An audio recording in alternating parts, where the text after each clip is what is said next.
Pues yo soy Estefanía y, como han dicho, mi TFM se llama Revisión de la evolución histórica de la sexualidad femenina heterosexual cis.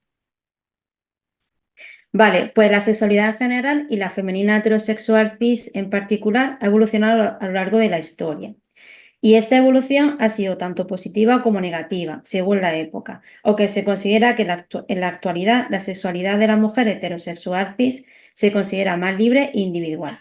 Lo que yo voy a hacer es analizar esta evolución a través de diferentes variables que van a aportar información sobre cómo ha ido esa evolución desde los orígenes hasta la actualidad. Ha sido un tema que yo he elegido porque considero que he heredado una serie de expectativas e ideas rígidas de cómo vivir mi sexualidad, con la cual no me identifico y además no sé de dónde vienen o cómo han llegado a la sociedad actual española en la cual vivo, aunque ahora sí lo sé porque, bueno, he hecho el TFM. Y también considero que se pueden sacar futuras líneas de trabajo a partir de la revisión bibliográfica que he realizado porque es un momento actual muy prominente de estudios dentro de la sexualidad, sobre todo en los tipos de relaciones, orientaciones sexuales y también de prácticas sexuales. Vale, el objetivo principal de mi TFM es describir y analizar el recorrido histórico de la sexualidad de la mujer heterosexual cis y lo voy a realizar a través de diferentes objetivos específicos.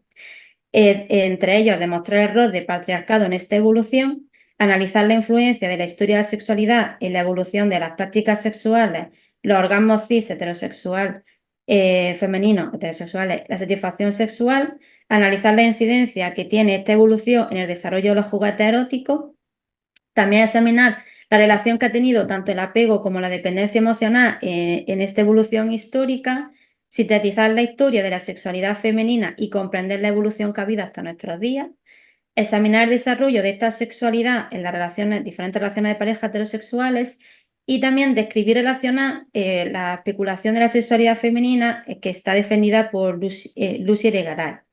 La metodología es sencilla, es describir y analizar mediante la revisión de diferentes variables que vamos a ver cómo éstas han influido y han marcado esta evolución sexual de la mujer. Empezando por las variables, la primera voy a hacer un resumen muy cortito de la historia de la sexualidad cis heterosexual femenina, comenzando por, bueno, he comenzado muy anteriormente en mi TFM con la prehistoria, incluso la Edad Antigua y la Edad Media, que sobre todo predomina una monogamia natural, un patriarcado y una doble moral. Para no profundizar en este tema, simplemente una monogamia natural en el que eran hombre y mujer, en el que en una familia patriarcal en el que el hombre tenía tanto los derechos como las leyes predominantes, si no era el marido, era el hijo y también el hermano. Una doble moral en el que se entendía que la sexualidad era predominantemente, su función era reproductiva, aunque sí, solo en el caso del hombre, por esto de esta doble moral, se le permitía ese placer a través de la sexualidad. Esta sexualidad a través del placer estaba muy devaluada por la Iglesia. Pasando al siglo XVIII y al siglo XIX, empiezan las primeras olas feministas porque se pone en duda este sistema establecido de desigualdad entre hombre y mujer. Hay una influencia de la clase social porque aunque las mujeres no tenían absolutamente ningún derecho ni ninguna libertad, las clases sociales más altas sí que se podía ver una diferencia en cuanto a las mujeres en las clases sociales más bajas.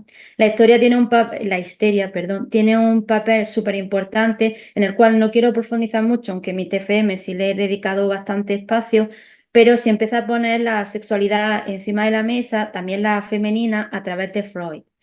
Surge también la segunda ola feminista, en el cual, a través del reconocimiento del derecho al voto de la mujer, y en el siglo XX y en el siglo XXI, pues surge la revolución política y sexual, en la que ya no solo se defiende los derechos y libertades de las mujeres en la sociedad, sino también dentro de casa, surgiendo también la violencia de género, haciéndola una realidad. La sexualidad se ve que es por y para los hombres y se intenta luchar contra esto. El concepto de sexualidad empieza a cambiar, también orientada hacia el placer y hacia el disfrute, y se empieza con una mayor preocupación por la sexualidad femenina, por lo cual surgen más investigaciones. En los análisis de datos me pareció muy importante la definición de la RAE, que considera que la mujer se define como persona de sexo femenino, además que ha llegado a la pubertad o a la edad adulta, que tiene cualidades que se consideran femeninas y que además se relaciona con tener un marido. Los informes de Kinsey de Hyde, que vamos a ver a continuación, que son estudios que han sido muy importantes y cómo influyen en esta historia, las nuevas investigaciones que van surgiendo y los movimientos feministas que todavía hoy van evolucionando también. Vale, la siguiente variable que he analizado también es el patriarcado, en el cual, como he dicho anteriormente, hay un paternalismo y una familia patriarcal en el que, bueno, la mujer pasa de ser hija a ser mujer y luego a ser madre, pero no se tiene en cuenta. Y se tiene ese paternalismo hacia ella, incluso siendo el varón su propio hermano. Una familia patriarcal en la que el hombre proporciona la seguridad económica y protección y en el que la mujer da ese trabajo doméstico y unas prácticas sexuales que al final el objetivo es reproductivo. Hay autores que hablan de un intercambio de mujeres porque defienden que no solo la mujer ya ponía una práctica sexual en ese intercambio, sino que también ponía su sexualidad al servicio. Y una propiedad privada porque se tendía a asegurar que los hijos eran de sus padres, o sea, de sus maridos, asegurando que la sexualidad de la mujer era exclusivamente con la del marido para asegurarse que los hijos eran de él. También autores que defienden que este mantenimiento del patriarcado ha sido según la educación, la falta de educación que han recibido estas mujeres, que no conocían, aunque hubiera personas y mujeres de referencia que habían salido de este error y pues, de este matrimonio que hemos comentado, y que es cierto que que la situación actual se va evolucionando, pero que todavía hay un predominio en el caso del hombre, todavía en el contexto público y en las instituciones y en los gobiernos. Vale, la especulación femenina, la sexualidad femenina de Lucy Irigaray me pareció muy interesante lo que me comentaba esta autora, porque decía que había una indiferencia sexual, es decir, que en vez de haber solo dos sexos, había solo uno, porque había visto una evolución sexual que había sido falocéntrica tanto en el hombre como en el de la mujer. Por eso animaba a la mujer a crear un imaginario femenino de reapropiación de nuestro propio cuerpo y de conocer nuestra propia sexualidad. Hablaba de que el placer, nosotras no tenemos que elegir entre placer clitoral vaginal, sino que el placer eran todos y teníamos que, bueno, sentirlos todos y además ser todos, no teniendo que elegir uno de ellos. En cuanto al apego, me ha parecido un factor muy importante porque son modelos internos que están formados mediante representaciones mentales creadas en nuestra infancia, basadas en nuestra propia autoestima y la confianza que tenemos hacia los demás. Se ha visto que hay una relación entre el apego que se vive con ansiedad en cuanto a relaciones de pareja y la satisfacción sexual porque esta es mucho más disminuida. El apego complejo es aquel apego que cuando dos personas están en pareja, al unirse sus estilos de apego, forman un apego complejo y se forman dos posiciones, una posición de soporte y otra posición de dependencia. La posición de soporte es aquella en la que la persona es responsable de sostener, apoyar, comprender y hacer cuidado hacia la otra persona, y la dependencia es la de necesitar y además permitirnos ser cuidados. Según estas dos posiciones de soporte van a surgir diferentes estilos de apego dentro de la propia pareja. Una pareja que tiene apego seguro es aquella en la que se permita pasar de una posición a otra fácilmente, de la soporte a la dependencia.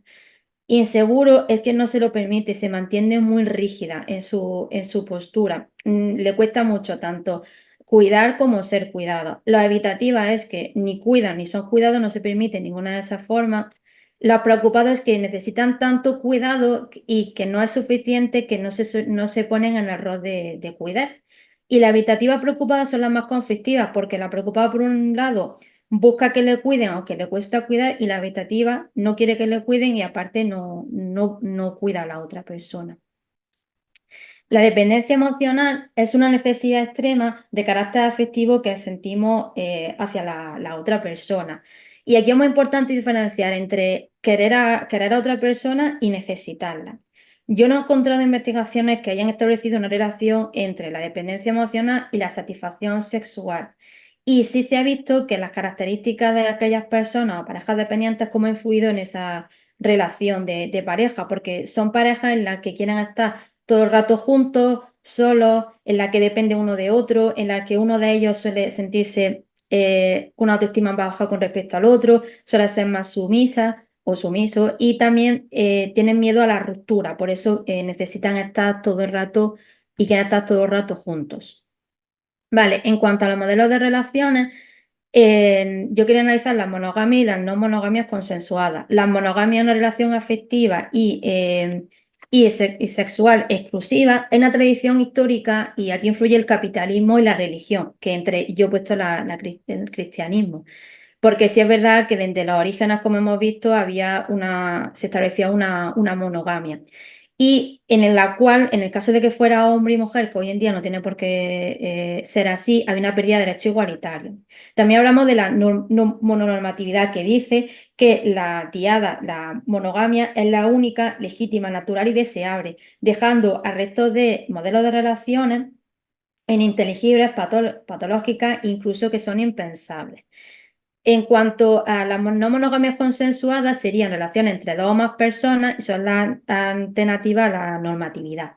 Existen tres relaciones abiertas, pues el amor y el swinging. En relaciones abiertas son aquellas en las que tenemos una relación, tenemos un vínculo sexual afectivo con una persona, pero tenemos relaciones sexuales con el resto de personas, ya decidiendo según el acuerdo si se lo contamos a nuestra pareja o lo mantenemos en privado. El poliamor es tener relaciones, una conexión emocional, ya no solo sexual, sino también afectivo con dos o más personas. Y el swinging es que tú tienes una relación afectiva sexual con una persona, pero tienes múltiples parejas sexuales. También lo que sí he encontrado, investigaciones en las que se ha visto relaciones entre satisfacción sexual y las no monogamias consensuadas. Aunque estos resultados han sido contradictorios. En algunos se ha visto que la satisfacción sexual es mayor y en otros se ha visto que es equiparado al de las monogamias. Vale, en cuanto a las prácticas sexuales, pues sobre todo yo he analizado la masturbación, el coito y el sexo oral y anal. Sobre todo se ha visto que en las prácticas sexuales son diferentes, lógicamente va a influir la época y va a una influencia también de las diferencias de género.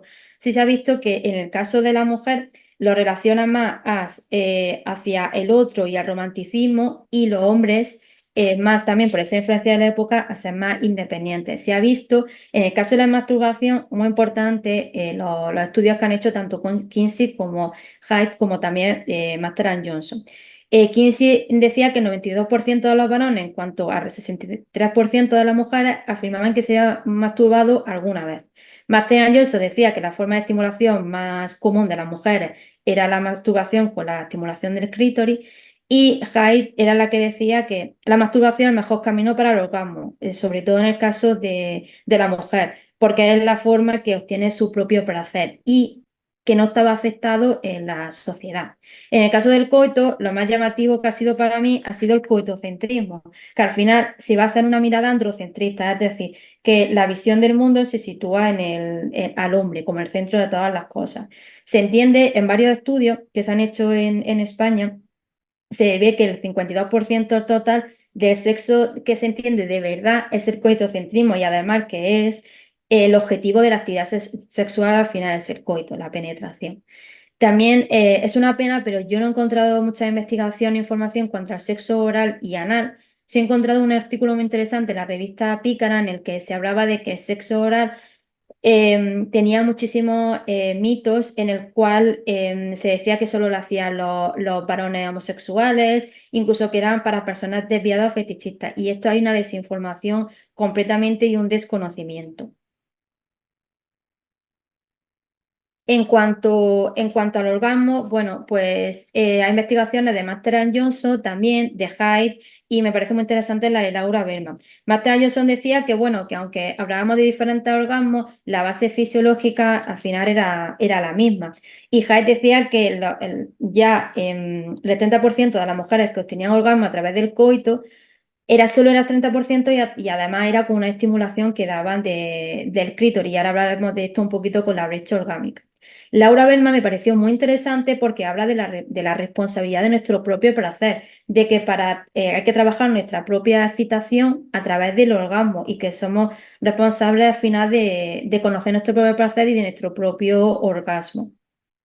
También la educación sexual es muy importante para conocernos y para conocer nuestro propio cuerpo y saber cómo funciona y ser conscientes de que, por supuesto, ha habido una brecha orgásmica en la que yo he mencionado a Paola Da Monti, que habla de que la mujer ha experimentado menos orgasmos que los hombres, pero sobre todo porque ha habido una práctica sexual predominante que ha sido el coitocentrismo. Y ella defiende en el que ha habido tres factores que han sido sobre todo muy importante en esta brecha orgánica. Primero, una identidad de género en la que se construye, en el que la mujer como género se entiende que es para los otros y a través de los otros, y el hombre para uno mismo. Unas desigualdades en el que parece que el hombre tenía el derecho imperativo biológico de tener ese orgasmo y para la mujer no era tan importante. Y además una cultura androcentrista en lo que hemos dicho antes, que se centraba todo en la mirada masculina. Y unos factores socioculturales en el que se daba más importancia y más valor al placer y a la satisfacción sexual masculina más que a la femenina. En la satisfacción sexual sería la realización de un deseo erótico o una pasión, siendo subjetivo. Se ha visto discrepancias intergéneros porque la mujer, en las investigaciones que yo al menos he podido conseguir, la relaciona más con la afectividad, el amor y la relación que tiene con su compañero, y el hombre en la importancia que tiene en cuanto al orgasmo. Se ha visto una relación a mejor calidad de vida y a mejor salud en cuanto a tener una buena satisfacción sexual, y también una relación entre la satisfacción que tenemos con respecto a nuestra pareja y una satisfacción alta sexualmente. También me ha costado mucho encontrar investigaciones sobre esta variable. Se ha visto influencia de las expectativas que tenemos en cuanto al género.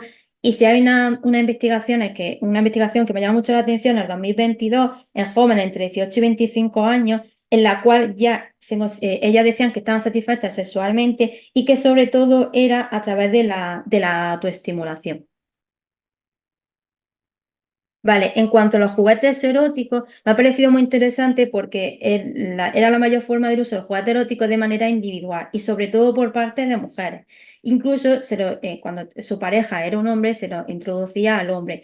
Me parecía curioso que en el caso del hombre, los juguetes sexuales que ellos decían que utilizaban eran disfraces y lencería, pero en realidad las utilizaban las mujeres porque eran las encargadas de aumentar ese placer. Todavía en la sexualidad de hoy en día sigue siendo con mucho miedo y mucha culpa. Los sex shops, aunque la gente se anima más ahí, la mayoría de las compras son online, incluso son discretas en el packaging. Y hay mucho, lo suelen pedir sobre todo a las mujeres. Me parece muy importante mencionar el vibrador, que tiene una gran historia desde Egipto, que está presente, y conectarlo con el succionador de clítoris, que Paola Da Monti también habla con la brecha orgásmica, que aunque sí hay autores que dicen que ha sido una mercantilización del deseo del placer de la mujer, también ha permitido poner el orgasmo y el placer de la mujer encima de la mesa, hablar del placer de la mujer y de la sexualidad de nosotras. También los juguetes eróticos, por supuesto, hay una influencia de las creencias y de la cultura en el contexto social de que lo tengamos a mano, y también que aunque hay mucho interés, todavía hay mucho recato en cuanto al uso de los juguetes eróticos. Bueno, por mi parte, decir que en cuanto a las conclusiones finales de mi TFM, son que la evolución histórica de la sexualidad femenina ha sido constituida unas creencias culturales y unas expectativas patriarcales, monógamas rígidas con la influencia de la Iglesia, que han desarrollado unos roles de género desigualdades y además jerarquizados, lo que ha sido impuesto a través de unas prácticas sexuales que están centradas en el coito, en la monogamia, en las relaciones de dependencia, creencias patriarcales y además una diferencia de importancia entre el placer femenino y el masculino. Por ello, lo que es necesario es una inversión en formación en educación sexual y en el género. Sobre todo en el caso de las mujeres, también conocer nuestra historia, comprender el origen de estas creencias, las que yo comentaba al principio, que no sabía dónde venía y que ahora le encuentro mucha más explicación, y además deconstruirlas y crear nuevas que sean liberadoras y flexibles, estableciendo, por lo tanto, un placer que sea femenino y que tenga su disfrute como protagonistas. Y bueno, mi TFM lo quería terminar con esta diapositiva, en el que seas como seas, merecer amor y respeto. Y aparte de que la sexualidad sobre todo es cuidarte, protegerte, conocerte y también disfrutarla. Y ya he terminado.